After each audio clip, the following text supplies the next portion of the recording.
ஒரு ஏழ்மையான நிலையில் ஒரு தாய் வருகிறாள் 2 குழந்தைகளோடு ஆயிஷா ரலியல்லாஹு அன்ஹா இடத்தில் உணவு கேட்டு. ஆயிஷா ரலியல்லாஹு அன்ஹா அவங்களுடைய நிலைமையை பார்த்தவுடன் அவங்களுடைய வீட்டில் என்ன சாப்பாடு இருக்கும்? ஆயிஷா ரலியல்லாஹு அன்ஹா அந்த ஏழையான அந்த பெண்மணிக்கும் அந்த 2 குழந்தைகளுக்கும் 3 பேரித்தம்பழம் கொடுக்கிறாங்க. அதான் அவங்க வீட்டில் இருந்தது. அந்த பெண்மணி பசியோடு இருந்த தங்களுடைய 2 பிள்ளைகளுக்கு, ஒரு பிள்ளைக்கு 1 பேரித்தம்பழம், இன்னொரு பிள்ளைக்கு 1 பேரித்தம்பழம், இன்னொன்னு தனக்கு. நியாயமான பங்கீடு. அந்த தாய் சாப்பிடல, அந்த 1 பேரித்தம்பழம் 2 குழந்தைகளும் பேரித்தம்பழத்தை சாப்பிட்டு முடிச்சிருச்சு. தாய்க்கு ரொம்ப சந்தோஷம்.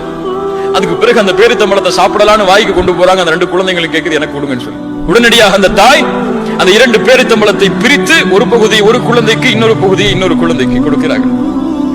ஆயிஷா ரலியல்லாஹு அன்ஹா சொல்கிறார்கள், அந்த பெண் செய்த அந்த செயல் என்னை ஆச்சரியப்படுத்தியது.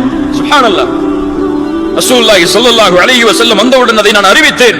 அல்லாஹ்வுடைய ரசூல் சொன்னார்கள், அல்லாஹ் இதனால் அந்த பெண்ணுக்கு சொர்க்கத்தை கடமையாக்கினான் அல்லது நரகத்திலிருந்து அல்லாஹ் விடுதலை அளித்தான்.